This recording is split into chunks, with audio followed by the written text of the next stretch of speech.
ketimpangan antara stok perumahan dengan harga terjangkau dan juga masyarakat yang membutuhkannya di Indonesia memang masih menjadi isu dan menjadi masalah terutama di daerah perkotaan yang seperti yang kita tahu bahwa harga perumahan ataupun properti di daerah perkotaan bisa mengalami inflasi yang sangat tinggi per tahunnya.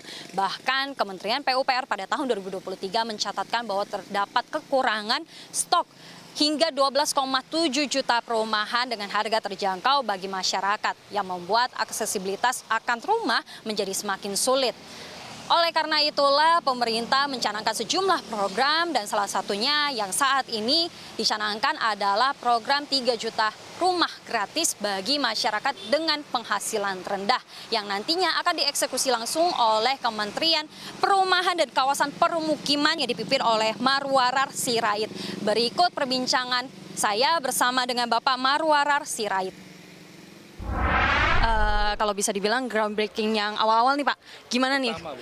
Pertama ya Pak ya, perdana untuk kedepannya program 3 juta rumah rusun untuk masyarakat yang berpenghasilan rendah. Bagaimana nih Pak prospek kedepannya? Bagus, gotong royong seperti arahan Bapak Presiden Prabowo.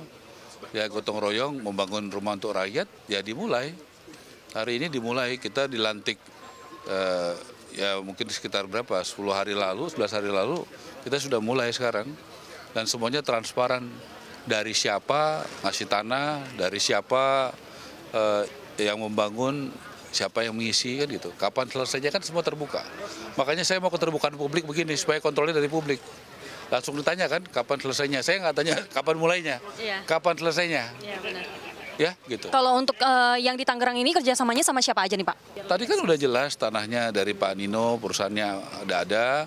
Kebetulan tanahnya dari perusahaan saya dan perusahaannya Pak Nino, ya, yang bangun dari Pak Aguan, dari Agung Sedayu, yang isi Pak Aguan. Itu gotong royong. Habis ini sudah ada dari Pak Boy, ada Aru siap ya. Kemudian dari Pak Prayogo, Barito Group, Pak Franky, Sinarmas Group. Itu kemudian ada dari Pak Lawrence Barki nanti dalam bentuk apa gotong royongnya. Jadi sudah banyak. Tadi pagi saya dapat telepon di Kalimantan Tengah juga siap menyumbangkan tanahnya. Jadi gerakan ini ya harus terbuka supaya pertanggungjawabannya juga terbuka, bisa dikontrol publik. Jangan ada orang yang korupsi mencari keuntungan dari sini.